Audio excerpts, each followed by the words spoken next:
Public ఒక middle class common man ఎల్ఐసిలో health insurance తీసుకోవడానికి కానీ, ఎల్ఐసిలో పాలసీ తీసుకోవడానికి కానీ, ఎల్ఐసిలో హోమ్ లోన్ తీసుకోవడానికి కానీ, whatever it may be, ఎల్ఐసితో టైఅప్ అయ్యేటప్పుడు కామన్ మ్యాన్కి ఉండే డౌట్ హెల్త్ ఇన్సూరెన్స్ విషయానికి వస్తే ఓ ప్రైవేట్ సమ్ ఎక్స్ ఇస్తున్నటువంటి ప్రీమియం కానీ, లేకపోతే వాళ్ళు ఇస్తున్నటువంటి అమౌంట్ కానీ ఇది ఇవ్వట్లేదు కదా. ఫర్ ఎగ్జాంపుల్ ఇప్పుడు నేనున్నాను, ఒక ప్రైవేట్ కంపెనీ వాళ్ళు నా దగ్గరకు వచ్చి మీరు హెల్త్ ఇన్సూరెన్స్ చేయండి, ఇయర్లీ ఇంత కడితే చాలు, మీ నలుగురు ఫ్యామిలీ మెంబర్స్కి 4.5 లక్షలు మీరు సంవత్సరానికి క్లెయిమ్ చేసుకోవచ్చు అని వాళ్ళు చెప్తారు.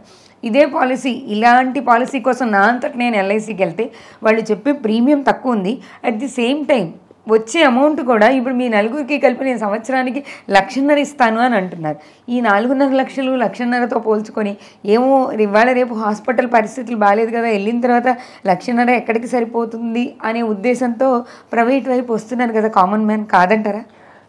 అంటే మీకు ముందే మనవి చేశాను, ఇప్పుడు life insurance corporation of India కావచ్చు, public sector general insurance companies అవి గవర్నమెంట్ ఇన్స్టిట్యూషన్స్. అవి లేనిపోనిది మీకు చెప్పి ఆ రేపొద్దున ఆ కమిట్మెంట్స్ హానర్ చేయలేను అని చెప్పే పరిస్థితి ఉండదు.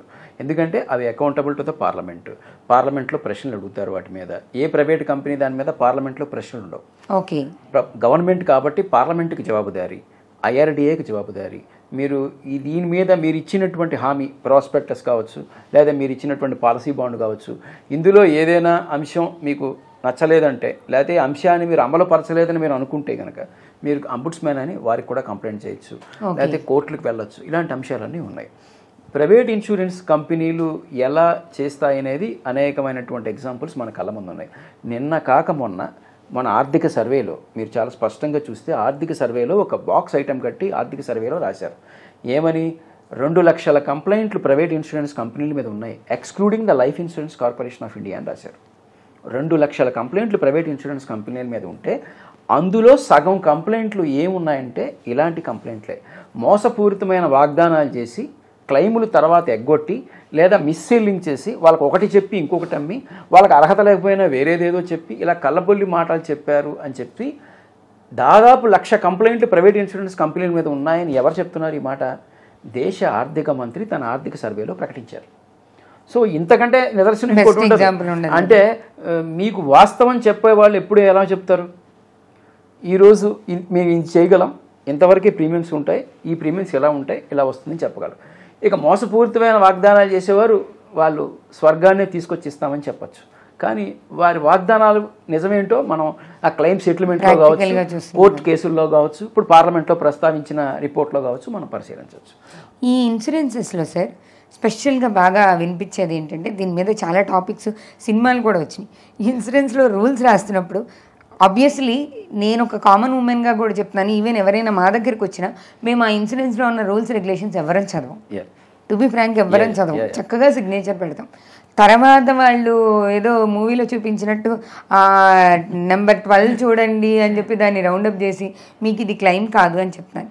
కానీ ఎప్పుడు కూడా ఒక ప్రైవేట్ సెక్టార్ నుంచి ఉన్న మీరు ఆ ఏవైతే రూల్స్ రెగ్యులేషన్స్ ఉన్నాయో అవి అందరికీ అర్థమయ్యే రీతిలో ఉండాలి అనే ఆలోచన రాలేదా? సర్టన్లీ అండి. ఇప్పుడు మీకు ఇదే అంశం బీమా రంగ రెగ్యులేటర్ ఐఆర్డీఏ ముందు కూడా చాలా పెద్ద ఎత్తున వచ్చింది. అంటే ఒకటి చెప్తున్నారు, తర్వాత క్లెయిమ్ పెట్టినప్పుడు వేరేది ఒకటి చేస్తున్నారని చెప్పే అంశం.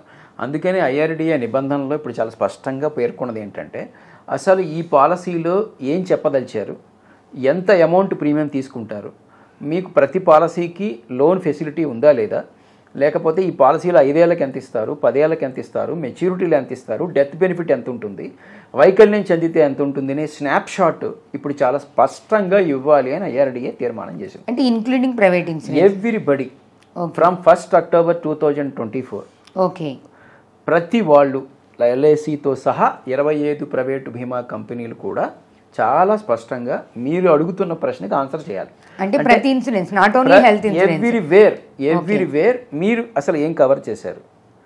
మీకు మీ లైఫ్ ఇన్సూరెన్స్లో మీకు ఒకవేళ హెల్త్ ఇన్సూరెన్స్ తీసుకుంటే ఏ దీర్ఘకాలిక రోగాలకి ఇది కవర్ అవుతుంది, ఏ ఆపరేషనల్ ప్రొసీజర్స్కి ఇది కవర్ అవుతుంది, ఎక్కడ వైద్యం చేయించుకుంటే ఇందులో అమౌంట్స్ ఇస్తారు, ఇట్లాంటివన్నీ చాలా స్పష్టంగా తెలియచేస్తూ ఒక స్నాప్షాట్, ఒక డీటెయిల్డ్ నోట్ అనేది మొత్తం ఒక పుస్తకంలా కాదు, స్పెసిఫిక్ బుల్లెట్ ఐటమ్స్ లాగా ఇవ్వాలని చెప్పి ఐఆర్డీఏ నిర్ణయం చేసింది.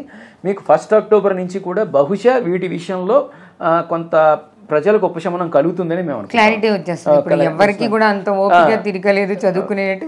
బట్ ఏవైతే మేజర్ పార్ట్ రూల్స్ ఉన్నాయో అవి తెలిస్తే what ever it may B వాళ్ళు ఇంట్రెస్టెడ్గా ఉన్నప్పుడు దాన్ని కంటిన్యూ చేయొచ్చు. ఇంకొక ఇంపార్టెంట్ విషయం సార్, ఇప్పుడు మీరు ఇందాక హెల్త్ ఇన్సూరెన్స్ మీద జిఎస్టీ తగ్గించాలి మీ పోరాటం, చాలా ప్రశ్నలకు అక్కడే మాకు సమాధానం వచ్చింది. కానీ ఇప్పుడు మేము డాక్టర్ దగ్గరికి వెళ్ళి ట్రీట్మెంట్ చేయించుకున్నాం, ₹1,00,000 ఖర్చు అయింది అనుకోండి. ₹1,00,000 ఖర్చు అయితే డాక్టర్ దగ్గరికి వెళ్ళి కన్విన్స్ చేసి మా ఫైనాన్షియల్ పొజిషన్ ఇది, నేను కట్టలేనండి అని మాట్లాడినప్పుడు ఆయన ఏదో సరే కన్సిడర్ చేసి తెలుసు what ever it may B ఒక 75,000కి తగ్గించిన 75,000 మీద కూడా జిఎస్టీ వేస్తున్నారు కదా. అంటే ఏంటంటేనండి, మెడిసిన్లో కూడా జిఎస్టీ ఉందండి. మెడిసినల్ ఐటమ్స్ అనే దాని మీద 18% జిఎస్టీ ఉంది ఈరోజు. ఓకే. Medicinal items. హాస్పిటల్కి సంబంధించినంత వరకు రూమ్ రెంట్ కనుక ₹5,000 దాటితే దాని మీద జిఎస్టీ ఉంది. రూమ్ రెంట్ 5,000 దాటితే 5% జిఎస్టీ ఉంది. కానీ చాలా ఐటమ్స్, మెడిసినల్ ఐటమ్స్ 18% జిఎస్టీలో ఉన్నాయి. కరోనా అప్పుడు చాలా పెద్ద డిస్కషన్ జరిగింది. అప్పుడు ఆక్సిజన్ చాలా ఇబ్బంది పరిస్థితులు, అది 18% ఆక్సిజన్ ఉంది. ఇతర అలాగే equipment which related to corona treatment చాలా హై కాస్ట్లో ఉందని చెప్పేసి అడుగుతూ ఉంటే దాని మీద మెడికల్ రిప్రజెంటేటివ్స్ ఫార్మా ఇండస్ట్రీ మీద తిరుగుబాటు చేసి గట్టిగా ప్రజలకు ఉపశమనం కలిగించేటువంటి ఫార్మా దాని మీద ఇంత పనులు వేయడం ఏంటని అడిగిన తర్వాత దాన్ని 12% తగ్గించారు. ఇప్పుడు కూడా డిమాండ్ దేశవ్యాప్తంగా చాలా మందిలో ప్రజా వైద్యులు ఎవరైతే ఉన్నారో వారందరి డిమాండ్ ఉంది. మెడికల్లో క్రూషియల్ ఐటమ్స్ ఏదైతే ఉన్నాయో వాటి మీద జిఎస్టీ 0% వేయాలని. మొన్న కూడా క్యాన్సర్ డ్రగ్స్ అలాగే ఏదైతే ఉన్నాయో మన లివర్ ట్రాన్స్ప్లాంటేషన్కి సంబంధించినటువంటి డ్రగ్స్ కొన్ని మీద, అలాగే మన కిడ్నీ ఫెయిల్యూర్ అయితే ఉపయోగించేటువంటి దీర్ఘకాలిక డ్రగ్స్ పైన కూడా 0 జిఎస్టీని ప్రభుత్వం ప్రతిపాదించాల్సి వచ్చింది. ఎందుకంటే చాలా పెద్ద ఉద్యమం జరుగుతూ ఉంది దాని మీద కూడా. మెడికల్ రిప్రజెంటేటివ్స్ ఇతరులు కూడా అడుగుతూ ఉన్నారు, డాక్టర్స్ కూడా.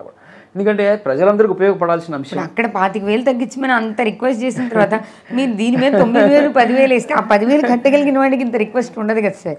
అది కూడా భారమే కదా అప్పుడున్న పరిస్థితి. అందుకోసమే ఈరోజు అంటే మెడిక్లెయిమ్ రీయింబర్స్మెంట్లో ఇప్పుడు మీరు మెడికల్ పాలసీ తీసుకున్నారనుకోండి, మీరు ఏదైనా కంపెనీతో టైఅప్ అయ్యారు, ఆ హాస్పిటల్ ఆ కంపెనీతో టైఅప్ అయిపోయింది కాబట్టి మీరు వెళ్తే ఆ ఖర్చులన్నీ వారు భరిస్తారు. ఏదో తృణమో అట్లా ఏదైనా ఫుడ్ ఎక్స్పెన్సెస్ అట్లా గ్లౌజులు ఇట్లాంటి వాటికి వాళ్ళు ఎవరో ఓకే, దట్ ఈస్ అండర్స్టాండబుల్. కానీ మేజర్ ఎక్స్పెండిచరు పాలసీదారులు భరించాలి, ప్రజలు భరించాలనేది మాత్రం అన్యాయం. కాబట్టి దీన్ని తగ్గించాలనేటువంటి వాదన జరుగుతూ ఉంది. రోజుకు ₹5,000 దాటినటువంటి రెంట్ దాటితే మాత్రం 5% జిఎస్టీ అనేది ఉందండి.